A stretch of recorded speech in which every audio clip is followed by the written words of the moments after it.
பொதுச் செயலாளரும் மக்களவை உறுப்பினருமான அண்ணன் ஆராசா அவர்களே, அரியலூர் மாவட்ட கழக செயலாளரும் மாண்புமிகு அமைச்சருமான அண்ணன் சிவசங்கர் அவர்களே, ஒன்றிய மாநில உறவுகள் குறித்து உயர்நிலைக்குழு உறுப்பினர் பேராசிரியர் அண்ணன் திரு மு நாகநாதன் அவர்களே, திராவிடர் விடுதலை கழகத்துடைய பொதுச் செயலாளர் அண்ணன் விடுதலை ராஜேந்திரன் அவர்களே, கழகத்துடைய கல்வியாளர் அணியுடைய தலைவர் அண்ணன் புலவர் செந்தலை கௌதமன் அவர்களே, தந்தை பெரியார் திராவிட கழக பொதுச் செயலாளர் அண்ணன் திரு கு ராமகிருஷ்ணன் அவர்களே, திராவிடர் இயக்க தமிழர் பேரவையுடைய தலைவர் அண்ணன் திரு சுபவி அவர்களே, விழாவிற்கு தலைமையேற்று மிகச்சிறப்பாக ஒருங்கிணைத்து நடத்தி கொண்டிருக்கக்கூடிய மார்க்சிய பெரியாரிய பொது உடைமை கட்சியுடைய துணை பொதுச் செயலாளர் அண்ணன் வாலாச வல்லவன் அவர்களே, ஃப்ரண்ட்லைன் இதனுடைய ஆசிரியர் திரு விஜயசங்கர் அவர்களே, வரவேற்புரையாற்றிய அண்ணன் குப்பன் அவர்களே, அண்ணன் முகிலன் அவர்களே, நன்றியுரையாற்ற உள்ள அண்ணன் காஞ்சி நடராஜன் அவர்களே, சகோதரர் துரை சித்தார்த் அவர்களே, அறிஞர் ஆணையமுத்து அவர்களுடைய மகள் திருமதி தமிழ்ச்செல்வி அவர்களே, மருமகன் திரு சீனு அரிமா பாண்டியன் அவர்களே, மகன் திரு ஆனை பன்னீர்செல்வம் அவர்களே, கழகத்துடைய துணை அமைப்பு செயலாளரும் சட்டமன்ற உறுப்பினருமான என் அருமை அண்ணன் திரு தாயகம் கவி அவர்களே, கழக மருத்துவ அணியுடைய செயலாளரும் சட்டமன்ற உறுப்பினருமான என் அருமை சகோதரர் மருத்துவர் எழிலன் அவர்களே, கழக இலக்கிய அணியுடைய செயலாளர் அண்ணன் கலைராஜன் அவர்களே, கழக செய்தி தொடர்புகளுடைய இணை செயலாளர் சகோதரர் தமிழன் பிரசன்னா அவர்களே, பகுதி கழக செயலாளர்கள் அண்ணன் நந்தனம் மதி அவர்களே, அண்ணன் முரளி அவர்களே, சகோதரர் மோகன் அவர்களே, சகோதரர் கன்னிகை ஸ்டாலின் அவர்களே, சகோதரர் ராஜா அன்பழகன் உள்ளிட்ட கழகத்துடைய நிர்வாகிகளே, திராவிட கருத்தியல் ஆசிரியர் சங்க நிர்வாகிகளே, கழக இளம் பேச்சாளர்கள் திரு தமிழ்வாணன் உள்ளிட்ட கழகத்துடைய இளம் பேச்சாளர்களே, மார்க்சிய பெரியாரிய பொது உடைமை கட்சியுடைய நிர்வாகிகளே, பத்திரிகை நண்பர்களே, இன்றைக்கு அறிஞர் ஐயா ஆணைமுத்துவனுடைய 100ஆண்டு விழா மற்றும் மலர் வெளியீட்டு விழாவில் கலந்து கொண்டு உங்களை எல்லாம் சந்திப்பதில் நான் மிகுந்த மகிழ்ச்சி அடைகின்றேன், பெருமை அடைகின்றேன். இந்த நிகழ்ச்சியில் பங்கேற்கின்ற வாய்ப்பை எனக்கு அளித்த அண்ணன் ஆராசன் அவர்களுக்கும் அமைச்சர் அண்ணன் சிவசங்கர் அவர்களுக்கும் அண்ணன் வாலாசா வல்லவன் அவர்களுக்கும் முதல்ல என்னுடைய நன்றியை நான் அவர்களுக்கு தெரிவித்துக் கொள்கின்றேன். இந்த நிகழ்ச்சியில் நானும் ஒரு பெரியாருடைய தொண்டன், பெரியாருடைய மாணவனாக நான் கலந்து கொள்ள நான் பெருமைப்படுகின்றேன். அண்ணன் வாலாசா வல்லவன் அவர்கள் பேசும்போது குறிப்பிட்டு பேசினார், துணை முதலமைச்சர் அவர்களுக்கு பல்வேறு நிகழ்ச்சிகள் இருக்கிறது, பல கூட்டங்களில் அவர் பங்கேற்று பேசிக் கொண்டிருக்கிறார். இருந்தாலும் எங்களுக்கு நேரம் ஒதுக்கி இந்த நிகழ்ச்சிக்கு வந்ததற்கு நன்றி என்று குறிப்பிட்டு என்னை அந்நியப்படுத்தி பேசிவிட்டார். எத்தனையோ நிகழ்ச்சி இருந்தாலும், எத்தனையோ அரசு நிகழ்ச்சி இருந்தாலும், கட்சி நிகழ்ச்சி இருந்தாலும், அது எல்லாத்தையும் விட மிக மிக முக்கியமான நிகழ்ச்சியாக நான் கருதுவது இன்றைக்கு இந்த அரங்கத்தில் நடந்து கொண்டிருக்கக்கூடிய அறிஞர் ஆணையத்துடைய 100ஆண்டு விழா. இன்னும் சொல்ல போனா என்னுடைய தாய் வீட்டிற்கு நான் வருகை தந்திருக்கின்றேன். அந்த வாய்ப்பை அளித்த உங்களுக்கு மீண்டும் என்னுடைய நன்றியை நான் தெரிவித்துக் கொள்கின்றேன். இங்கே மேடையில் இருக்கக்கூடிய பல பேர் அறிஞர்கள், பேச்சாளர்கள், பல பேருடைய உரையை நான் பலமுறை கேட்டு ரசித்திருக்கின்றேன், வியந்திருக்கின்றேன். இந்த நிகழ்ச்சியிலும் கடைசி வரை இருந்து அத்தனை பேருடைய பேச்சையும் கருத்துக்களையும் கேட்க வேண்டும் என்று மிகுந்த ஆவலோடு இருந்து கொண்டிருக்கின்றேன். இருந்தாலும் அடுத்தடுத்த பணிகள், கூட்டங்கள் இருப்பதால் முழு நிகழ்ச்சிக்கும் இருக்க முடியாத ஒரு சூழ்நிலை. எனினும் இன்று இரவுக்குள் நிச்சயமாக நீங்கள் பேசியதை எல்லாம் சமூக வலைதளங்கள்ல, யூடியூப்ல நிச்சயமாக எல்லோருடைய உரையும் நான் நிச்சயம் கேட்டு அதை உள்வாங்கிக் கொள்வேன் என்பதை இங்கே நான் கூறிக்கொள்ள விரும்புகின்றேன். இந்த நிகழ்ச்சியை இவ்வளவு சிறப்பாக ஏற்பாடு செய்திருக்கக்கூடிய அண்ணன் வாலாசா வல்லவன் உள்ளிட்ட அத்தனை பேருக்கும் முதலுடைய பாராட்டுகளை நான் தெரிவித்துக் கொள்கின்றேன். சுயமரியாதை இயக்கத்தை தந்தை பெரியார் அவர்கள் 1925ஆம் ஆண்டு தொடங்கினார்.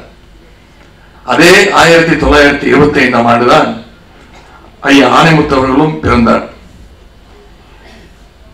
இப்போ 2025ஆம் ஆண்டுல சுயமரியாதை இயக்கத்திற்கு நாம் நூற்றாண்டை கொண்டாடி கொண்டிருக்கின்றோம்.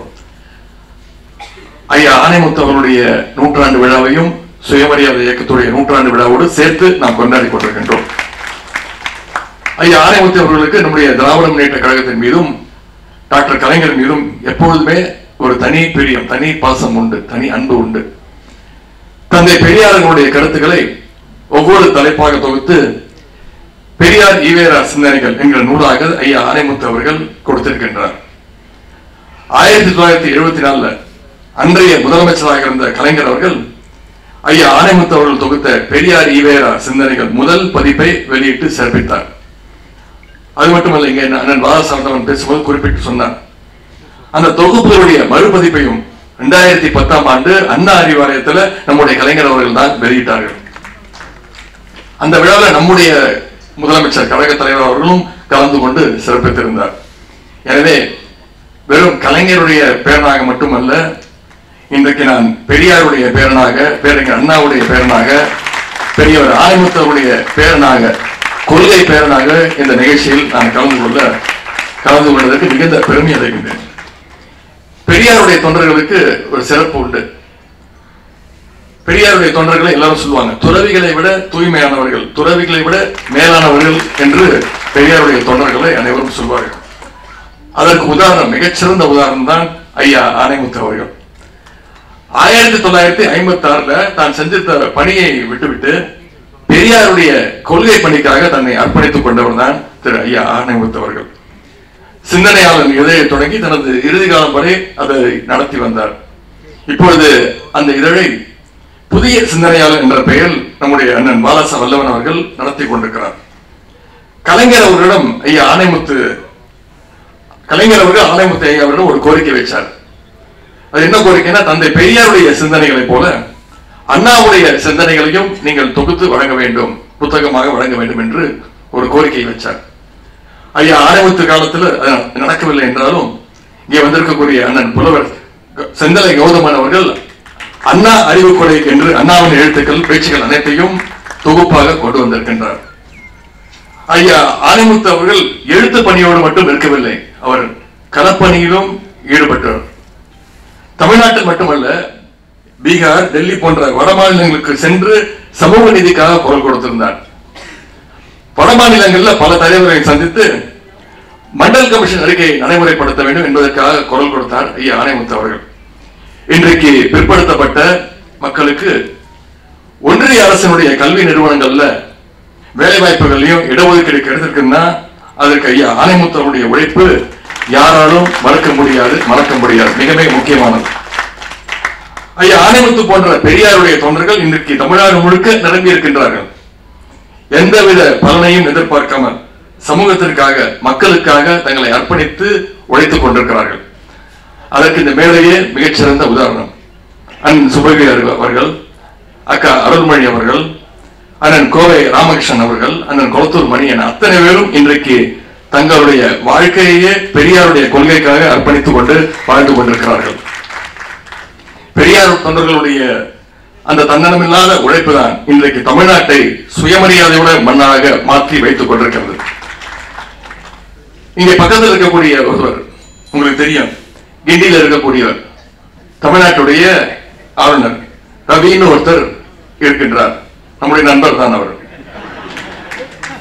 அவர் தேர்தல் பிரச்சாரத்தை ஆரம்பித்து விட்டார். பாசிச பாஜகவுக்கு தேர்தல் பிரச்சாரம் செய்வதாக நினைத்துக் கொண்டு நமக்கு செய்து கொண்டிருக்கிறார். ஒரு 3 நாட்களுக்கு முன்பு ஒரு நிகழ்ச்சிக்கு போய் பேசியிருக்கிறார். தமிழ்நாடு போராடும், தமிழ்நாடு வெல்லும் அப்படின்னு தமிழ்நாட்டுக்கு எங்க போனாலும் இதே குரலாக இருக்கிறது. எந்த சபத்தை பார்த்தாலும் இதே எழுதி வச்சிருக்கிறீங்களே, யாரை எதிர்த்து போராட போறீங்க அப்படின்னு ஒரு கேள்வியை கேட்டிருக்கிறார். நான் ஏற்கனவே அவருக்கு நான் ஒரு பதில் சொல்லியிருக்கின்றேன்.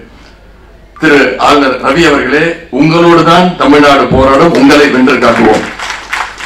பெரியார் தொண்டர்கள் நிறைந்திருக்கிற இந்த அரங்கத்தில் நான் இன்னும் அழுத்தம் திருத்தமாக சொல்ல விரும்புகின்றேன். மாநில உரிமைக்காக தமிழ்நாடு போராடும். சமூக நீதியை காக்க தமிழ்நாடு என்றும் போராடும். மதவெறியை, சாதி வெறியை எதிர்த்து தமிழ்நாடு நிச்சயம் போராடும். இந்தி திணிப்பை எதிர்த்து தமிழ்நாடு தொடர்ந்து போராடும். ஒரே வரியில சொல்லணும்னா, ஒன்றிய பாசிச பாஜகவை எதிர்த்து தமிழ்நாடு என்றைக்கும் போராடும்.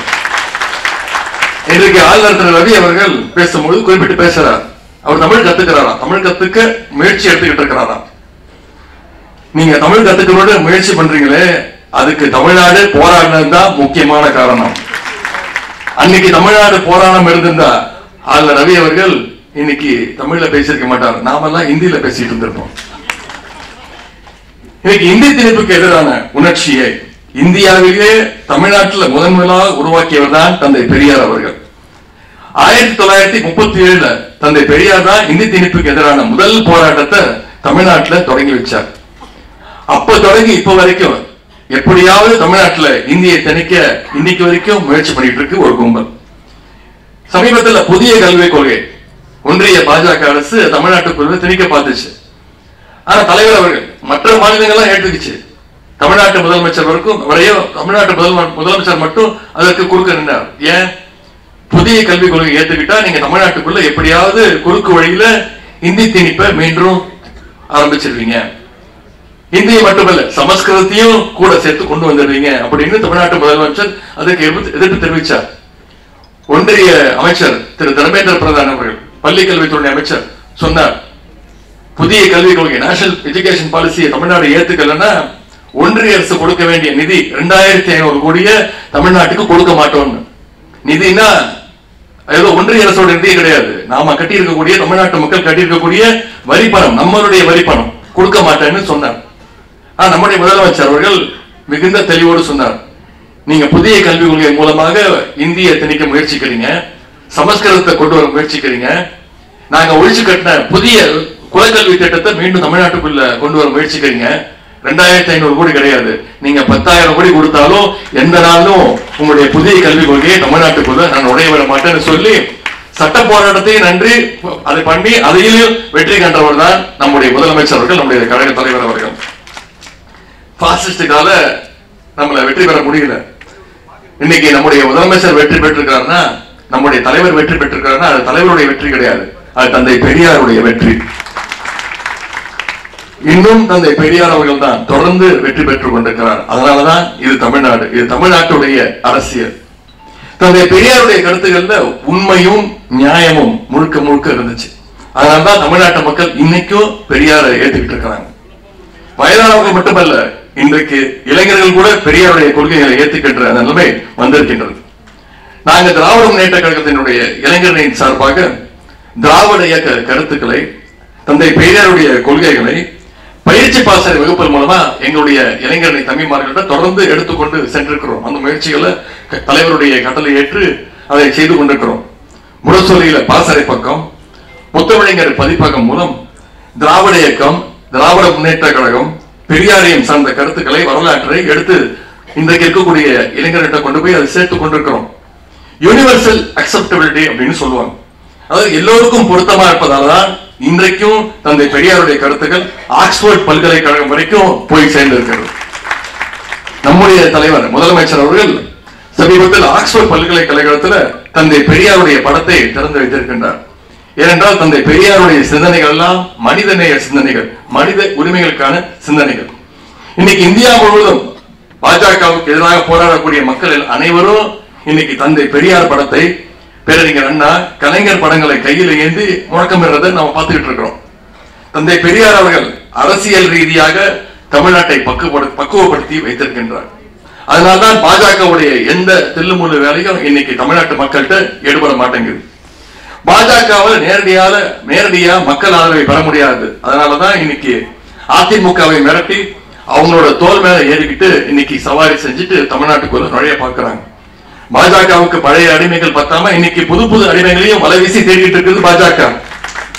எத்தனை அடிமைகளுடைய துணையோடு வந்தாலும் பாஜக வந்தாலும் தமிழ்நாடு சுயமரியாதை மண் என்பதை 2026 சட்டமன்ற தேர்தல் மீண்டும் முடிவு செய்து அவங்களுக்கு நிரூபித்து காட்டும். இன்னைக்கு அதிமுகவோட நிலைமை என்ன?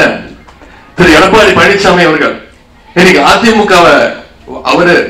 அதிமுக வாடகை எடுத்து இன்னைக்கு அந்த கட்சியை உள்வாடகைக்கு கொடுத்திருக்கிறார். இன்னைக்கு நம்ம சுயமரியாதை இயக்கத்துடைய நூற்றாண்டை கொண்டாடி கொண்டிருக்கிறோம். ஆனா திரு எடப்பாடி பழனிசாமி அவர்களுக்கு சுயமரியாதைனா என்னன்னு கூட தெரியாது. கால் மாறி போனா கூட பரவாயில்ல, விழுகிற காலையும் மாத்தி விழுகிறவர் தான் திரு எடப்பாடி பழனிசாமி அவர்கள். தந்தை பெரியார் அவர்கள் ஊட்டிய சுயமரியாதை உணர்ச்சி நம்மளுடைய மக்களுக்கு இருக்கின்ற வரை தமிழ்நாட்டை என்றைக்கும் அவர்களால் தொட்டு கூட பார்க்க முடியாது. தமிழ்நாடு முழுக்க நான் சுற்றுப்பயணம் செல்கின்றேன், இளைஞர்களை சந்திக்கின்றேன், இளைஞர்களை சந்திக்கின்றேன், கழகத்தினரை சந்திக்கின்றேன், அவங்களோட புகைப்படம் எடுத்துக்கின்றேன். ஆர்வம் மிகுதியில் அத்தனை பேரும் என்னோட புகைப்படம் எடுத்துக்கும் போது செல்ஃபி எடுத்துக்க முயற்சி செய்வாங்க. அப்ப நான் அவங்ககிட்ட சொல்லுவேன், தம்பிங்களா நமக்கு செல்ஃபி முக்கியம் கிடையாது, செல்ஃபி விட முக்கியம் செல்ஃப் ரெஸ்பெக்ட் அப்படின்னு சொல்லுவேன். அதுதான் தந்தை பெரியார், பேரறிஞர் அண்ணா, கலைஞர் நமக்கு கற்றுக் கொடுத்த பாடம். ஐயா ஆனைமுத்து அவர்கள் எழுதிய கட்டுரை ஒன்றுல எழுதியிருக்கிறார், பெரியார் வென்றாரா என்று கேட்டுவிட்டு அதற்கு அவரே பதில் சொல்கின்றார். பெரியார் தோற்றார் என்றால், தோற்றார் என்று சொன்னோம்னா அது ஒட்டுமொத்த தமிழருடைய தோல்வி என்று அர்த்தம்னு திரு ஆனைமுத்து அவர்கள் ஒரு கட்டுரையில் எழுதியிருக்கிறார். எனவே தந்தை பெரியார் அவர்கள் எப்பொழுதும் வெல்வார், பெரியாருக்கு தோல்வியே கிடையாது. தமிழ்நாடு அதே போல எப்போதும் வெல்லும், தமிழர்கள் எப்பொழுதும் வெல்வார்கள், அதை யாராலும் தடுக்க முடியாது. அப்படிப்பட்ட தந்தை பெரியாருடைய கொள்கை பாதையில பேரறிஞர் அண்ணா, முத்தமிழின் கலைஞர்களுடைய காட்டிய வழியில் தான் நம்முடைய திராவிட மாடல் அரசு, நம்முடைய முதலமைச்சர்கள் நம்மை எல்லாம் வழிநடத்தி கொண்டிருக்கின்றார்கள். ஈரோட்டு பாதையில நடைபெறுவதால் தான் இன்றைக்கு திட்டங்களையும் சரி கொள்கைகளையும் சரி ஒட்டுமொத்த இந்தியாவுக்குமே நம்முடைய முதலமைச்சர்கள் வழிகாட்டியாக எக்ஸாம்பிளாக இருந்து கொண்டிருக்கிறார். தனித்தனியாக செயல்பட்டாலும் பெரியாருடைய இயக்க தோழர்கள் இன்றைக்கு பல நாள் கழிச்சு ஒரே மேடையில இன்னைக்கு ஒற்றுமையாக உட்கார்ந்து இருக்கிறீங்க. அதை பார்க்கும் போதே மிகுந்த மகிழ்ச்சி ஏற்படுகின்றது. இதே ஒற்றுமையோடு ஆனைமுத்து ஐயாவுடைய வழியில தந்தை பெரியாருடைய கருத்துக்களை நாம் இன்னும் அதிகம் பரப்ப வேண்டும். இது போன்ற நிகழ்ச்சிகள் அடிக்கடி நடத்த வேண்டும், தினமும் நடத்த வேண்டும். அப்படி நிகழ்ச்சி நடத்தினீங்கன்னா நிச்சயம் எப்பெல்லாம் கலந்து கொள்ள முடியுமோ, இங்க இருக்கக்கூடிய அண்ணன் சுபவியார் இருக்கட்டும், அண்ணன் ராமகிருஷ்ணன் இருக்கட்டும், எப்பொழுதெல்லாம் எங்கிட்ட தேதி கேட்டிருக்கிறாங்களோ அப்பொழுதெல்லாம் நான் எந்த தயக்கமும் இல்லாம முதல் இந்த நிகழ்ச்சியில் உங்க நிகழ்ச்சியில் நான் கலந்துக்கிறேன் அப்படின்னு கலந்து கொண்டிருக்கிறேன். அதே உணர்வோடு தான் இன்றைக்கு இந்த நிகழ்ச்சியில் கலந்து கொண்டிருக்கிறேன். ஏன்னா முன் எப்போதும் இல்லாத அளவிற்கு தேவையா இப்ப இந்த மாதிரி நிகழ்ச்சிகள் நமக்கு தேவைப்படுது. கொள்கையற்ற ஒரு இளைஞர் கூட்டம் இப்பொழுது உருவாகி இருக்கிறாங்க. அவங்க கொள்கை மேம்படுத்த வேண்டிய பொறுப்பு எல்லாரையும் விட நமக்கு அதிகமாக இருக்கின்றது. ஆகவே நம்ம எல்லாரும் சேர்ந்து ஐயா ஆனைமுத்து காட்டிய வழியில பெரியாரத்தை இன்னும் அதிகமாக பரப்புவோம். அதற்கு நாமும் இளைஞரனையும் நிச்சயம் நம்முடைய தலைவர் அவர்களும் உங்களோடு துணை நிற்போம் என்று அந்த உறுதியை நான் தெரிவித்துக் கொள்கின்றேன்.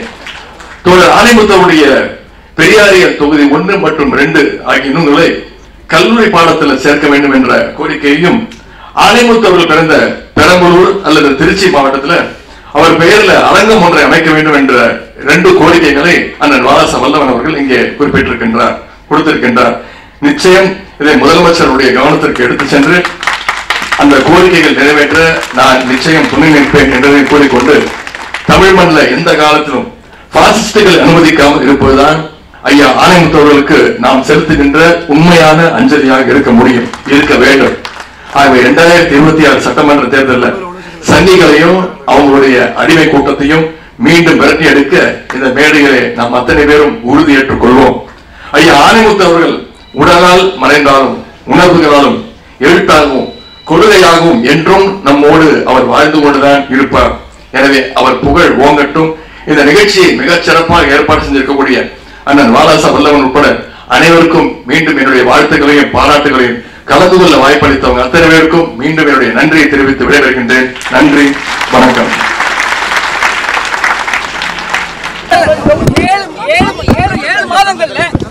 ஏழு மாதங்கள்ல இந்த ஆட்சி முடிவரும் சொல்லி சொல்லிட்டாரு. உங்க கருத்து சார்?